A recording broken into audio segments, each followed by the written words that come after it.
we have breaking news, and actually it's more news just to report to get a handle on the swarm of earthquakes that are hitting the world. First of all, there has been a terrible mudslide, a landslide in Nepal. I want to thank Mike Dell for this report. I want to thank Stormy Gordon, also United Nation, and also Troy of North Carolina and others for some very good research.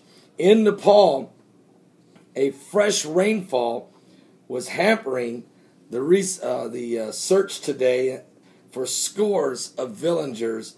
The villagers have been believed to be buried by a massive landslide. I mean, it's massive. I saw the pictures of it. It's incredible.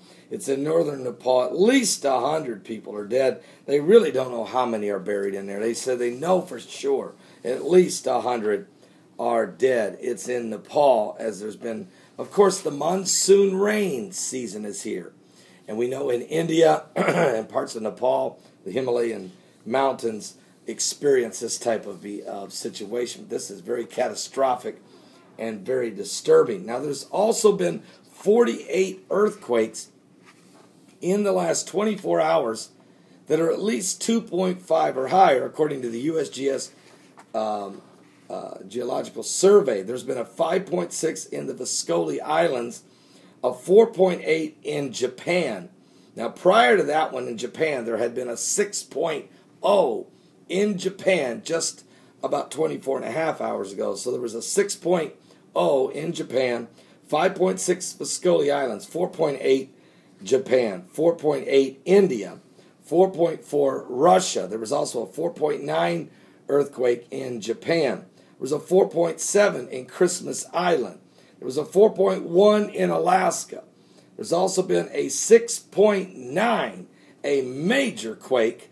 It was first identified as a 7.1. This was a mega earthquake in the Micronesia Islands. There was a 6.1 also in the Micronesia Islands, a 4.5 in El Salvador, a 4.9 in the Micronesia Islands. There was a 4.8 Ecuador. There was a 5.7 Japan, 5.0 Papua New Guinea, also a 5.2 China, 4.3 Afghanistan earthquake, 5.0 Begley Islands again, 6.1 in Japan, which was, we were saying, just did a video on it, at least 26 people are dead, 79 are injured from this quake of 6.1. Now, the China Earthquake Network says it's a 6.5, but the U.S. Geological Survey, in the last 2 to 3 years,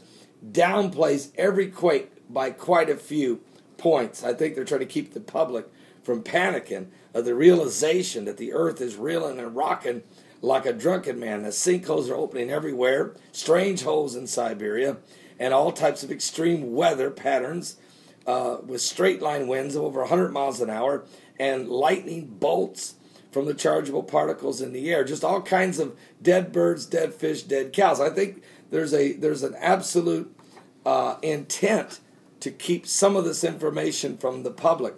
There's been a 5.2 earthquake in Colombia, a 4.8 earthquake in Russia, 4.9 in Russia, 5.1 in the Solomon Islands, 4.5 in China, and of course Oklahoma continues to have several quakes of 2.9, 3.4, what have you.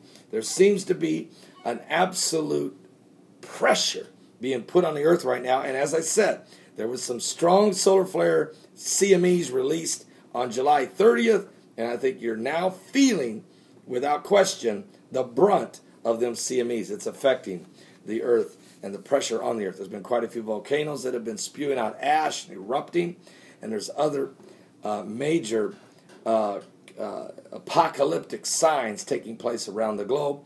I'm not even talking about Ebola and some of these other terrible diseases that are spreading that are very, very significant. Are you saved? Can I just ask you a question? Are you right with God? Because as you can see by the signs that are happening around the world, that the very prophecies that Jesus said would happen in the last days, things that would be happening on the planet, are happening just like he said, we're in the last days. Please give your life to Jesus Christ. We are running out of time. We are truly running out of time. Don't miss today's live Sunday morning worship, which begins at 12 noon Eastern. We'll broadcast it live at my website at www.paulbegleyprophecy.com. And don't miss Sunday Night Live tonight. It will be powerful. There is so much to talk about. There's so many things happening all at once, really seriously affecting America and the world. I'll be right back in just a moment.